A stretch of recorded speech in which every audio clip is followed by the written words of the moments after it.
తదుపరి కుంభరాశి.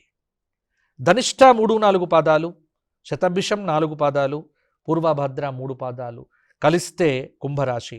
ఆదాయం 2, వ్యయం 8, రాజ్యపూజ్యం 4, అవమానం 2. కుంభరాశి వారికి కూడా ఏలినాటి శని దోషముతో పాటు వీరి యొక్క గురుబలం అనేటువంటిది మిశ్రమంగా ఉంది. ప్రథమార్థం కంటే అంటే ఆగస్టు సెప్టెంబర్ తర్వాత వీరి జీవితంలో అనేకమైనటువంటి మార్పులు జరుగుతాయి. 1వ స్థానంలో రాహువు, కేతువు 7వ స్థానంలో.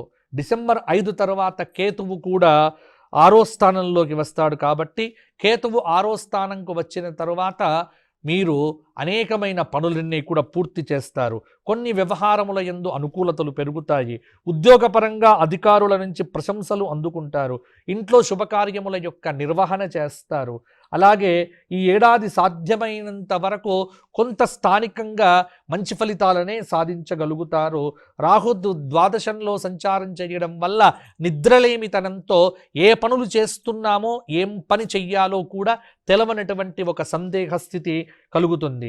మానసిక చైతన్యం పెంచుకోవటము, వీలైనప్పుడల్లా దాన ధర్మాదులు చేయటము, ప్రతినిత్యము కూడా రావి చెట్టు కింద 108 ప్రదక్షిణములు చేయటము, అలాగే దత్తాత్రేయ స్తోత్ర పారాయణం చేయడం వల్ల కుంభరాశి వారికి ఈ సంవత్సరము కొంత అనుకూలమైనటువంటి ఫలితాలైతే కనిపిస్తూ ఉన్నాయి. ముఖ్యమైనటువంటి వ్యవహారముల యందు అప్రమత్తత అవసరము. అవరోధాలను అధిగమించాలి అంటే చాలా గట్టిగా పనిచేయవలసి ఉంటుంది. చిన్న పని అయినప్పటికీ పట్టుదల పెంచుకోవాలి. శుభకార్యముల యందు పాల్గొంటారు. ముఖ్యమైన విషయముల యందు సాధ్యాసాధ్యముల యొక్క చర్చ చేయండి.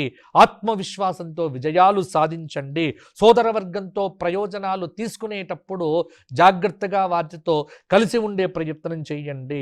అక్టోబర్ తర్వాత కొంత మంచి ఫలితాలు అనేటువంటివి మరిన్ని కలుగుతాయి. అలాగే ప్రతి నిత్యము కుంభరాశి వారు హనుమాన్ దర్శనము, హనుమంతుడి యొక్క నామ సంకీర్తనము, హనుమత్ దేవాలయ సందర్శనం చేయటం వల్ల ఇంకా మంచి ఫలితాలు కలుగుతాయి.